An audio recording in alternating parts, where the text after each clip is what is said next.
You're watching Spotlight, a production of Culture in Maine, York's cultural showcase. I'm Carla Christopher, poet, publisher, and producer. Join me, along with editor, musical guru, and video extraordinaire Jay Schmuck, plus wild outdoorsman and videographer, along with technical extraordinaire Cliff Kern, and all of our friends as we go behind the scenes and get into the underground of what's really going on in the arts and cultural amazing explorations that are happening in South Central Pennsylvania. You'll see everything from art to music to dance to theater, and you'll also get to meet the people who really make it happen, find out how and why.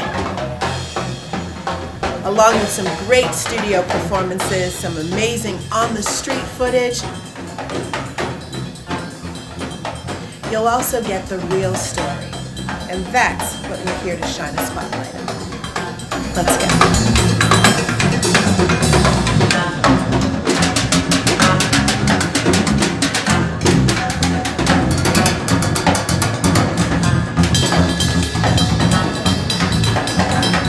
I'd like to bring out the house band.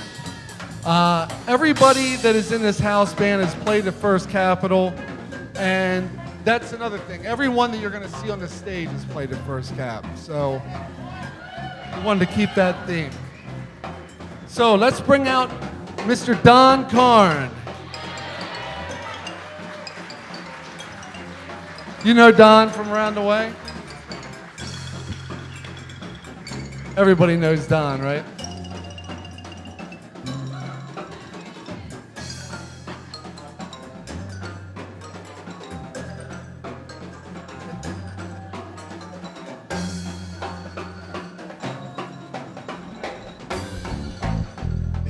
This is the one and only. Do I have to do a waiver? A York Is there a waiver involved? institution, Don Karn, who plays and has played at the. Now I'd like to bring out Mr. Tony Aguirre on the drum.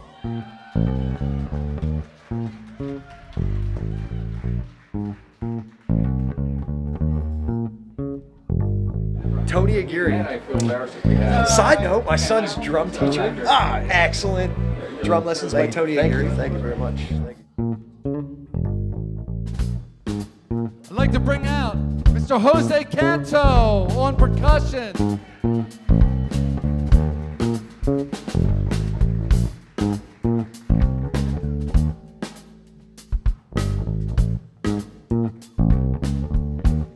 I'd like to bring out Mr. Mac White on percussion.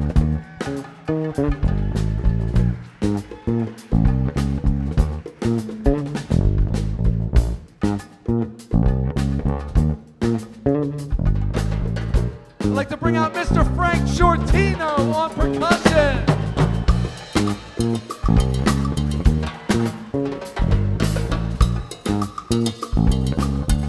I'd like to bring out Mr. Gus Aguirre on guitar.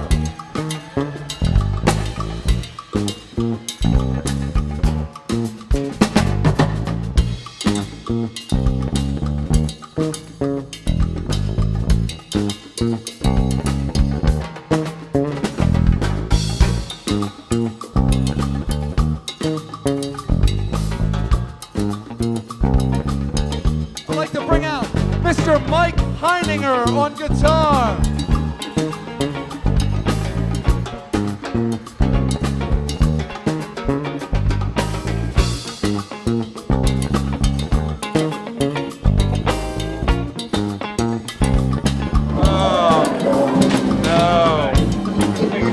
Yeah.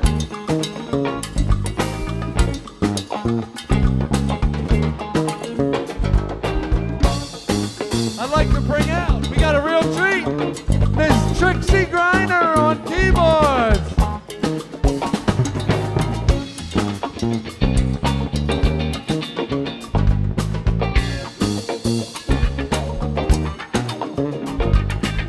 And finishing out our horn section, Steve Fieldhouse on tenor sax, Travis Spurley on alto sax, and Mark Holman on trumpet.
Tony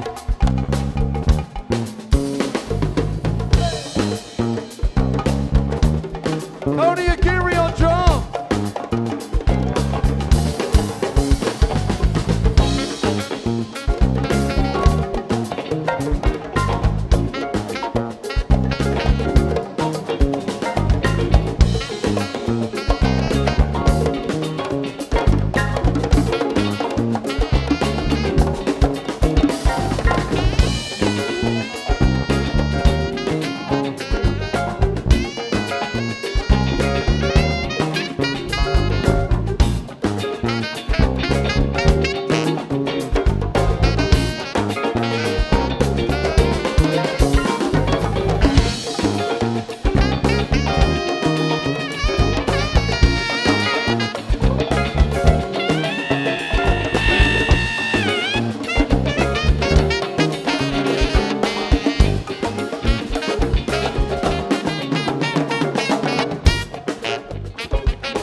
Thank you.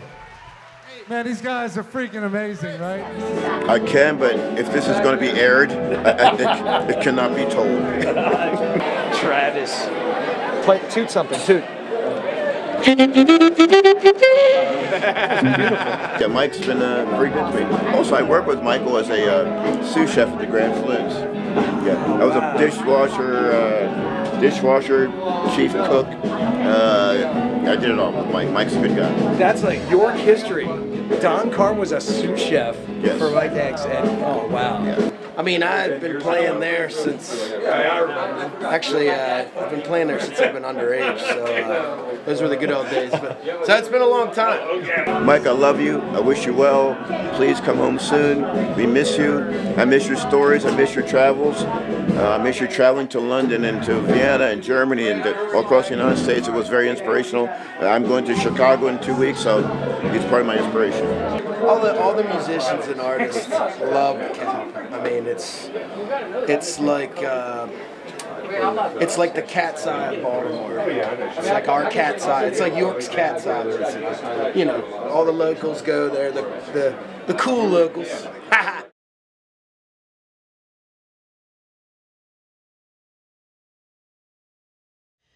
There is an amazing cultural spot that you have become involved with, Yes. which is the William Goodrich Freedom Center. I like to say I tried to recruit Carol Kaufman to my project, and she recruited me right back with such a fascinating project. So what is the William Goodrich Freedom Center? Because I know a lot of people, when I ask them, I'm like, do you realize that we have this national treasure that's here that's incredibly rare? There's very few centers that are like this around the entire country, and it's right here in downtown York, and people have not even heard of it. They're not aware that it's here. So what is the Goodrich Freedom Center? The long name is the William C. Goodrich Freedom Center and Underground Railroad Museum, and that incorporates our dreams for what it will ultimately be. And what it is fundamentally is a historical house, the historical residence of the Goodrich family. And the Goodrich family, William Goodrich was born a slave in 1806, and when he was 6, he was sold to be a slave here in York for a tanner named Reverend Dunn. And Reverend Dunn gave him his freedom when he was 16, and he learned how to be a barber, and he established, he purchased a barber shop here in York, and he married an amazing woman, as far as we can tell, and within 12 years, they had established a family, they had established themselves in this house, they had first had a store in addition to the barbershop, then owned an entire business center, then hired a carpenter to build the first 5-story business center in the downtown center of York.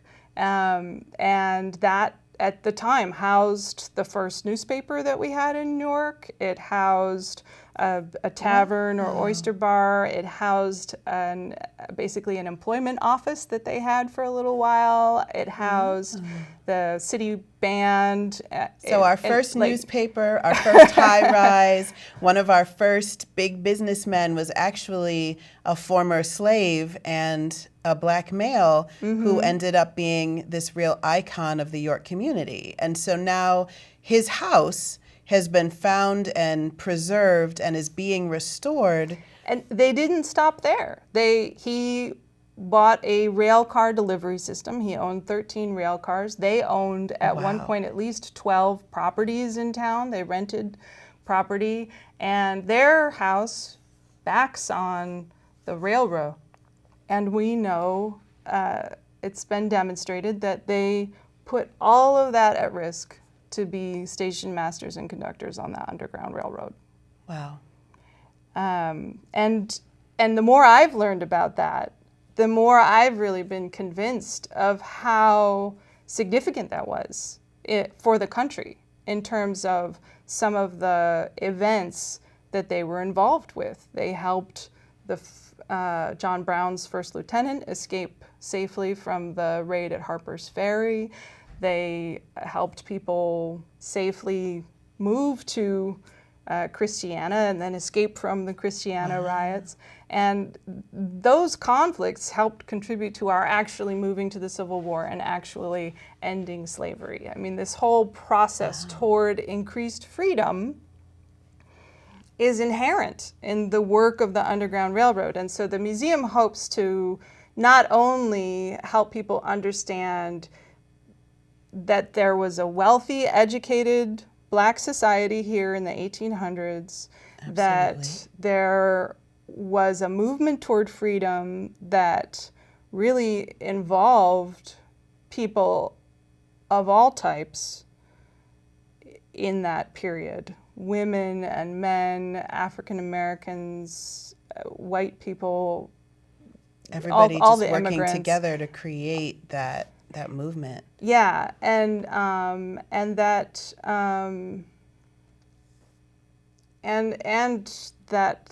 the lessons from their lives and from other lives. We hope to have a space on the second floor that will welcome visiting exhibits related to the theme of freedom in general. And so so similarly, related to that, we will have an art show in October. We have a call out right now to artists if you want to submit something to the art show on the theme of freedom. Where is the Freedom Center located? It's at 123 East Philadelphia. So it's right downtown, and it is actually the house that William Goodrich lived in with his family. And I've been there, and it's amazing because you can go you can go into the living room and the dining room, and the floor is transparent. There's a clear lucite floor where you can look down and see the basement and the cellar where slaves were once actually kept and hidden during the Underground Railroad. So it's an amazing experience. It's like stepping back in time and seeing this incredible just time of conflict and bravery and survival. And now if people want to get involved in coming, I know you're open on First Fridays, and frequently have speakers and historic reenactors, people telling the story of those involved at the time. If they want to submit to the art show, if they want to be involved in the future programming, how do they find out about this? How do they get connected? The best way to find out and to stay connected right now is through our Facebook page, which is facebook.com/Goodridge Freedom Center. So if you just search for Goodridge Freedom Center on Facebook. We do own goodridgefreedomcenter.org and are working on getting a website out any day now. Actually, we tremendously benefited from help from actually a student from HAC created our website as a community service project. So, and we'll be happy to think up more community service projects if students would like to get involved. There's so many possible things that could happen at the museum, and we do welcome other organizations. Because I know the Crispus Attucks Center has been really integral in saving this house.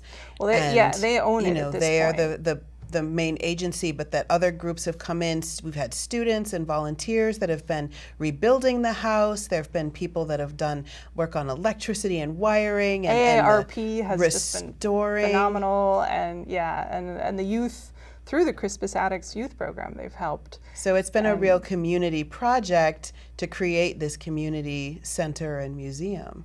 Yeah, Oh, and that's so much has awesome. been done, but there's so much yet to do, and it's been exciting to be part of it. It's been fascinating, and also there's kind of a Michigan connection because the Goodrich's eldest son founded a photography studio here. It was actually he had it here as of 1847, and then his brothers relocated to East Saginaw, Michigan, and continued the photography studio until 1922. So they were, by that time, world-known photographers. They had their photography included in like the national exhibits, the big world fairs. So this is an amazing family. And my grandfather was from East Saginaw, so that was a funny coincidence. So we are one family. Yeah. So if you have not visited the William S. Goodrich Freedom Center and Underground Railroad William Museum, C. Goodrich, yeah.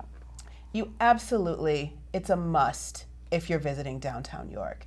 They're there on First Friday, but they also have other additional hours and special programming. It's a great place to take kids, to take student groups, to go with the family. I've seen private tours happening there. There's so much information about the history, not just of this family, but of the famous architects, the Dempwolf, redesigners of the home, if you're a fan of the beautiful architecture in downtown York, and also just the history of the Underground Railroad in this area, of the fight for freedom in this area, of the liberation of slaves, and of our position in Civil War and post-Civil War history. There's so much to love and so much to discover about York that you didn't know. So make a point. The Goodrich Freedom Center is absolutely a must-see in terms of getting to know cultural York. So thank you so much, Anne, for coming and talking to us. Thank you for having me. I cannot wait. Join me. Do not miss out on this gem that happens to exist right here in York City.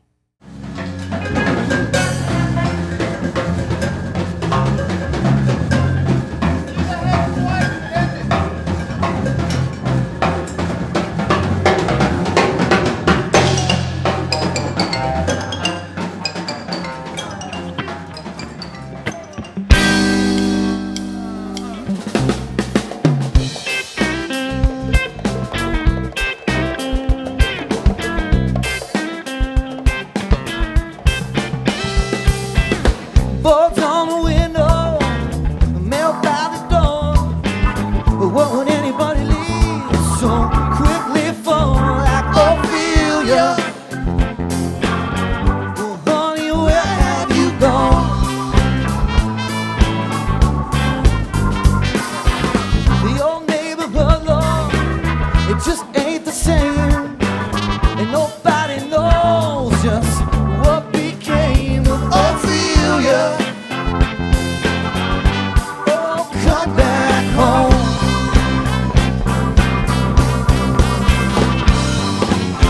Was it something that somebody said? Oh, you know we broke the rules. Was somebody up against the law? How do you know I died for you? Yeah. Ashes and laughter, the ghost is clear. Why do the best things always disappear like Ophelia?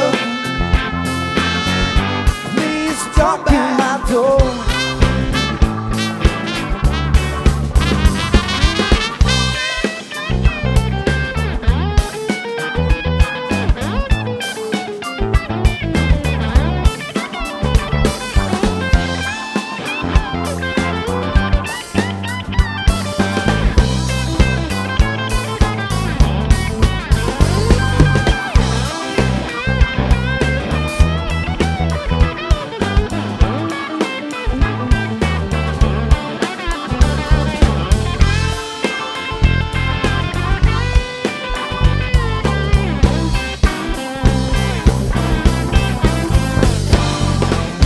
Was it something that somebody said? Honey, you know we broke the rules. Was somebody up against the law? Honey, you know that I died for you. Got your number, scared and running. I was just waiting for my second coming. Ophelia, please come back home.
The first cap is where I learned how to play a solo gig.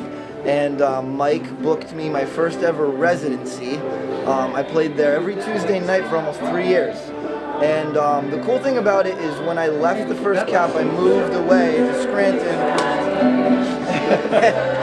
and then moved around some more. But the cool thing about it is when I left the first cap, I continued to play music full time for a living and have done so ever since. And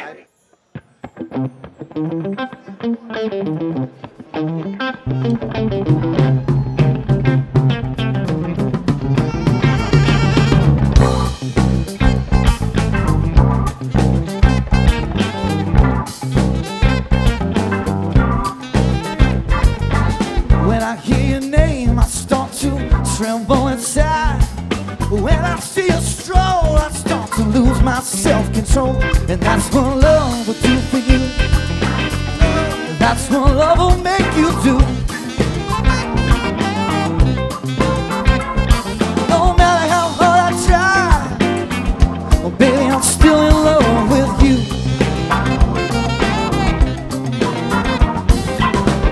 you're ever in need, there's no limit to what I do. I work 8 days a week and bring it all home to you.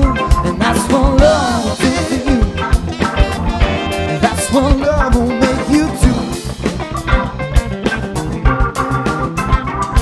No matter how hard I fight, baby, I'm still in love with you.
When they speak of beauty, you can stand the test. When it comes to making love, baby, you're the best. I don't want to talk too much about it, give others ideas. Try not to express myself, cause baby, that's how I feel. And that's what love will do for you. That's what love will make you do. No matter how hard I try, baby, I'm still in love with you.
Speak of beauty, you can stand the test.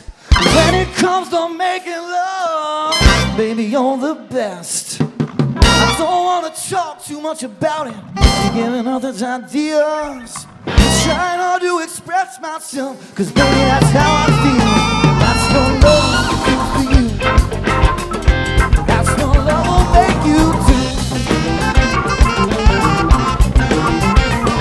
No matter how hard I fight, baby, I'm still in love with you. Oh, no matter how hard I fight, well, baby, I'm still in love with you.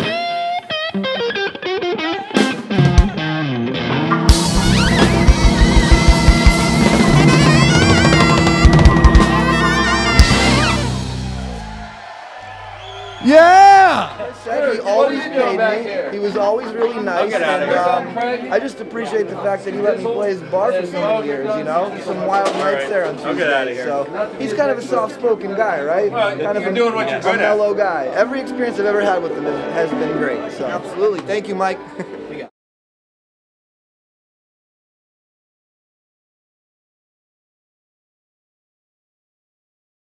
I'm super excited about welcoming our next guest, who is an incredible inspiration and mentor with a powerful history of activism in our city and education in our city, and just a real powerhouse for our youth. Not everybody that knows her recognizes that there's a whole lot more to Aretha Brown than just the work that she's doing as an educator and a speaker for truth and freedom in our city. She's actually an incredible poet and spoken word artist. And because you know I love a good crossover inspiration story that also involves art and culture, I had to bring Aretha onto the show and give you the chance to get to know her and her poetry as well as her story. So join me in welcoming York's very own Aretha Brown to Culture and Maine. Welcome to the corner of Culture and Maine. So you are not just a fabulous poet, but also an educator. Yes. In our system, but you have a whole history of civil and community service before then. How did you end up in the education industry now? Because that was a pathway for you. Yeah, I think it began like when I was in 12th grade. I'd say that was 89, 90. And back in the day. Yeah, I had a Black history class, and the current superintendent, Dr. Eric Holmes, was my Black history teacher. So, what? Yes. Shut the front door. And so he brought in Claire Sexton, and Claire Sexton was someone who was like a pillar in the community. He was a former inmate, so he would come to the classroom and he would talk to us about his activism. So I'm like, oh yeah, you know, he talked about Medgar Evers, Malcolm X, Martin Luther King. And it went from being like a regular history class to just, it lit a fire. So from there, you know, library, worked at the library, and then eventually I said, I want to move to New York. I want to take my class, you know, continue with my education. Went to John Jay College of Criminal Justice, and of course you get exposed to people from New York City. Just New York City. Yeah, and you have senators who are, you know, teaching a class, and you have, you know, your Malcolm breakfast, and so you have Malcolm X's daughter come in and she speaks, and you know, you have hip hop artists who come in and they're activists, and it's like, wow. Then I joined the wonderful organization Delta Sigma Theta Sorority Incorporated, and that's us. You know, our social public service portion, and just being involved in the community. So your community is large in New York City. So we were on your stumping grounds in Columbia, you know, so in Harlem. I know, so, indeed, because I definitely grew up down south in North Carolina and then the Midwest in Michigan. And so for me, going to New York City to go to college was a crazy departure. Like nobody else from my family had left home. It was just unheard of. Right. And then to go to New York City of all places, my mom thought I was going to fall off the ends of the earth. I was never coming back. I was going to this place that only existed on television. And but my mind was so expanded because I thought diversity in my mind was Black folks and white folks. Right. That was it. And even to get stuff about Black folks, besides that little like subset in the history book, like there was slavery, there was Jim Crow, Martin Luther King existed, and that's the end of that story. And that was really like the bulk of what I got in school. Right. And when I went to New York, and there were people from all these different countries, and I learned about all the languages and cultures of Africa, but I learned about the Middle East, and I met people from Europe, and you know, I realized that the world was such a huge place, and I could see and experience it all, the foods, the music, and the styles of art. I mean, that I still pull from in my work. Those 5 years that I spent there, and then lived in DC right after that for a year. There are still so many of my worldviews and my experiences that I pull from that time. But I think it's very interesting because, like you, I had this great exposure, these amazing things, but then still ended up coming back to a very small community. So how did you, you go from being so exposed to this magical world and then ended up coming back to York? Well, I had a situation. What happened Well, was, my daughter was coming, so it was better to come home and have family, surround you. So that's how I returned back to York. But it was like, okay, I still need to, do my poetry. So I still need to be a spoken word artist. So I would put on events in York. So then you find other like-minded people who are interested in doing poetry, and you just feed off of their energy, they feed off of your energy, and then at some point you hit a plateau and it's like, wow. So then that's where I've been. I've been like, oh, well, I haven't been out there doing it too much, but you've managed to like pull me back in, I don't want to sound cliche, but every time you try to get out, you pull me back in. So that's you, the mafia here. So yeah, I've been trying to, but yeah, you've been pulling me back every chance I'm like, what is this? What does she want me to do now? Okay. So. What makes you decide to want to retire or leave it alone or get out? Is it that it becomes, it becomes not fresh? It's the drama. I wanted to leave just because the drama in the scene, or it felt like things were changing too much. I mean, every artist I know struggles with that because it's, this is our life and our passion, and so it has to be emotionally driven, or it feels empty. But emotions don't stay on the same consistent level ever. Right. So I know that it's really natural to take time out, to come back, to try different things, to need to find a way to make it fresh again. Yeah. So, what is it that pulls you back, or that makes you want to leave? Like, how do you ride that emotional roller coaster of creativity? Well, I was so passionate about it that I would pull my own money and put it into like renting a venue. Like I've rented the little small space at the Strand Capitol. That wasn't like a little bit of change. That sure is. So you pull a little change, and I'm asking people at the Cobblestones. I'm down at the Waterway. I, rent out the park, and, you just try different things, and then the crowd fades, and then you can't get everyone, to participate, and then you're like, oh, I'm drained. And then I said, you know what, I'll just write a book. I put all this money into trying to have everyone be the audience, but let me just put money into self-publishing. So then the book kind of just, it had me like, okay, that's all I need to do, and then I can just rest now. Yeah, but that doesn't always work. Finished. Yeah. And then, but suddenly now you had this thing out there that was like, these were your words and who you were, and it took on a life of its own. Yeah. That book has been everywhere. It's circulated, and you can find it on Google Books. If you have it on Kindle, you can put it on your Kindle. And if you have like Alexa hooked up to your Kindle, she will read the book to you. I didn't know that. One of my sorority sisters in New York said, one day my Alexa just started reciting your poems. I'm like, really? So I haven't tried it myself. Right, now we have to know, like, how's Alexa doing? Because is she reading my stuff right or not? Yeah. So she put me onto that. So I'm like, oh, that's pretty good. So I toyed with the idea of writing another book, but I'm like, I just need to pause and find out what is going to really work for me. If I'm going to get back out there again, will the book help me to get back out there, or is the book idea dead? No one's really picking up the book.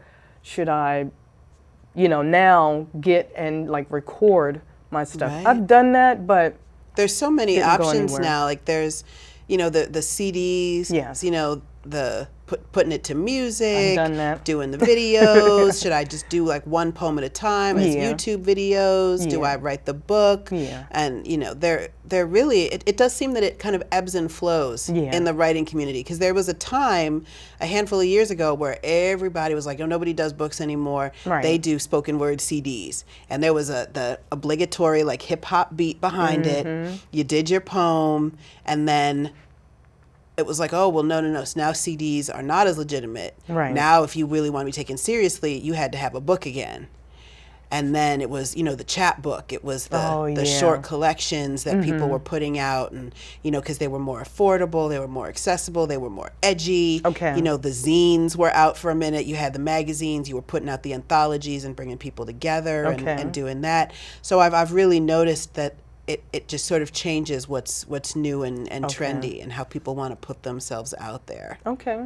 I've done SoundCloud too, so I have a few SoundClouds where I play around under Lady Soul 05 on SoundCloud, and then I try to put one just for like my students where I had like Miss Breezy, and so it was like, I just have a few on there, and then I'm like trying to sing, but one of the SoundClouds where I'm singing, it had like hundreds of likes, and I'm like, maybe I sent it out to someone so I can audition for something, but I'm like, hundreds, like who's listening to it?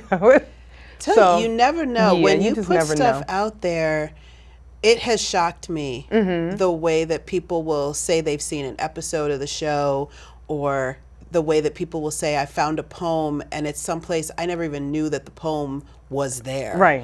Or people that got a copy of a book and it had just passed through hand to hand to hand to hand. I think, to me, that's why it is so important, whatever format you take, to create something with your art and to share it and put it out there, because you have no idea who it's going to reach and minister to.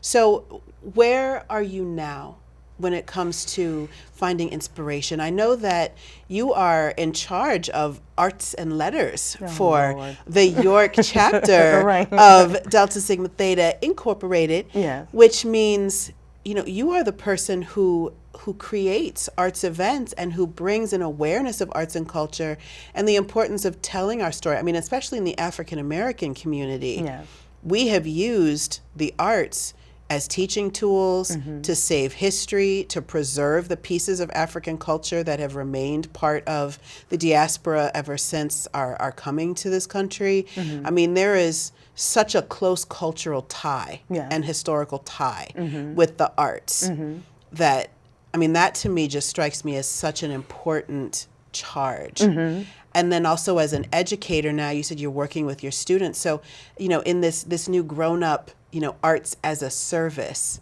how is that different than art as a personal expression that you were doing when you were younger? I think now you kind of understand that words are powerful. It's not just trying to create a rhyme, but now you're using the art form, especially with students, letting them know not only are you creating something and you like the way it sounds, but it can actually save you. So you use it as like a therapeutic talking point, like, write your words down, reread your words, stand in front of the mirror, and have, conviction about you and, say it powerfully. Play around with your voice. It will save you, because in moments when you're like not feeling so well, your words can actually help you get through something. So get a journal out. So you can use it differently now. It's not just you just trying to be like an artist, but use that to work with young people or interact with people that you've never interacted with before. And when you were talking about being like an arts and letters chair with Delta Sigma Theta, it's, my creativity has kind of fallen flat, because it's kind of gotten to what you were saying about how, you don't have the energy, like you're not motivated anymore. So we attended the cultural conference, the Impact Awards conference. So that I went there to kind of get some inspiration, because I think everybody was kind of, they were looking for something. We were all looking for something. So, and that's a great conference. The Impact Arts Conference that the Cultural Alliance puts on every year is an arts and business conference. So there are people from nonprofits and from activism organizations around the region, and then also independent artists from every discipline that come together to learn about how to use art as activism, or how to use art from a commercial sense, or how to use art for community change and community impact. So it's a really interesting place. And that is, I think a lot of people forget that those are such good tools. Going to classes, going to conferences. This idea that creativity is just this magical wellspring inside you is not authentic. Like, Right. I'm sorry, people that say, oh, well, you know, I just effortlessly make art whenever the whim hits me, and it hits me all the time. I'm like, I'm suspicious. Yes. When I hear that. To me, you know, art and creativity, it's a skill that you hone. It's something that you practice, and it's something that you have to feed. You have to keep having experiences. You have to keep living life in this way that refuels and fills you, and you have to find new ways of experimenting. And I've definitely done page poetry and spoken word, and, you know, played around with music and instrumentation. I've written, my last book was a memoir. Okay. That was a poetic style memoir that I wrote over a series of 30 days, like devotions. You know, I just wrote a couple of pages every day, and then it became a memoir because I needed something new to push myself. Okay. I needed a break from my traditional format, and this pushed me outside of my comfort zone. And I was like, oh, it's not going to beat me. I'm going to figure this out. And, you know, the project I'm working on now is actually like a self-help book called The Joy Journal, which is a meditative journal that has creative writing exercises and journaling space, but then also, you know, different self-help tips. But it's, again, something totally different that's required me to do research and to read and to practice and to bring other people in.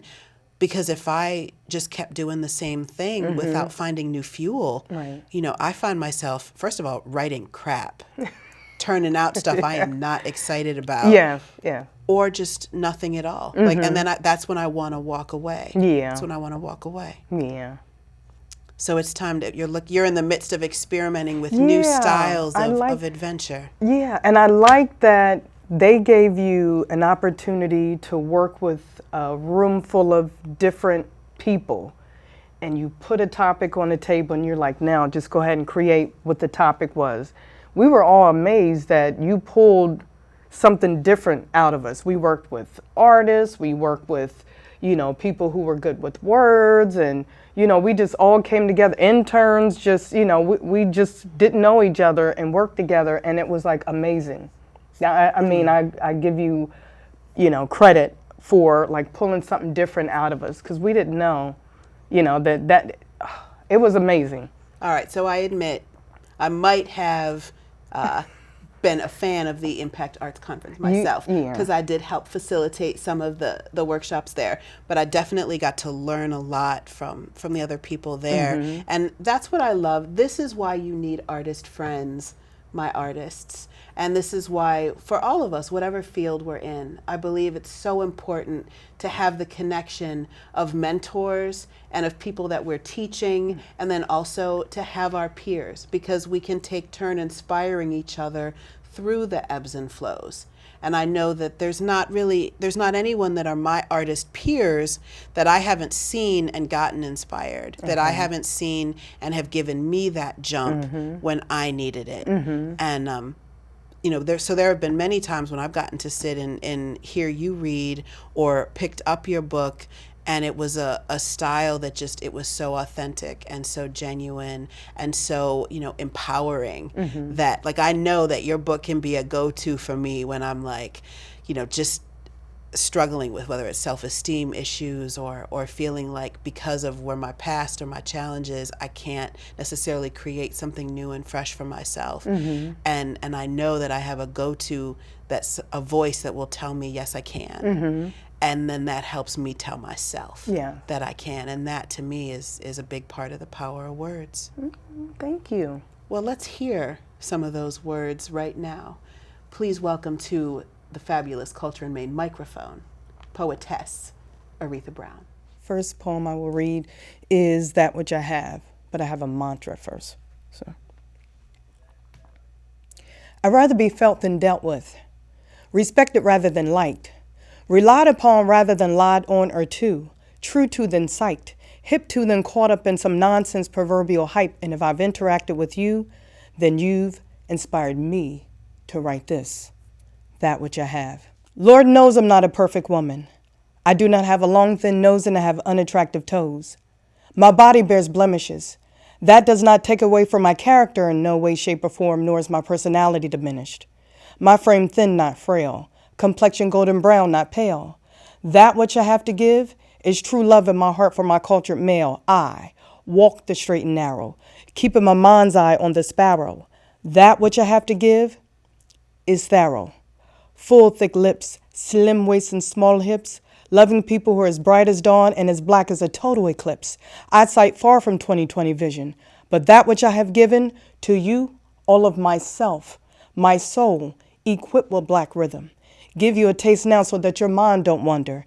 If and it is that you believe that absence make the heart grow fonder, I believe in me. Therefore on you, I don't have to keep tabs. Respect for self is that which I have. Thank you. Okay, mental blocks. I stood in front of one police plaza during a peaceful demonstration of one, exercising my First Amendment rights, shouting what they claim to be obscenities and inciting a riot like, "Off the pigs," in honor of my abstaining from eating swine. In one single breath, I felt compelled to vocalize my freedom of speech, which they had violated and placed me under arrest. I served time while serving others while they did their time, and while incarcerated, I contemplated and anticipated my early release. I became a paid informant to infiltrate my own rhyme. I decided that I'd perpetrate being a slam poet with cannibalistic characteristics who eat elementary words and give you a taste of my mind, who spill ink like blood for wine, for all the dead poets, heavily affected, left hanging in mental blocks doing slam time. It's called No Lie, Natural Anthem. My nape is naturally nappy, abiding by its true kink. Afro full and thick and happy, moving in sync. Like the crown Angela wore, outspoken roots demand stares allure. BP salute, it seduced aims. Pointed fingers, pumped fists, accepted place blames. Broad man 3-finger 2-strand twists, beaming with unconditional pride. This dew is most wanted, set it free. Head held high, oh how I love thee. No lie. Thank you. Thanks for joining us on another amazing episode of Spotlight, a production of Culture in Maine, York's cultural showcase.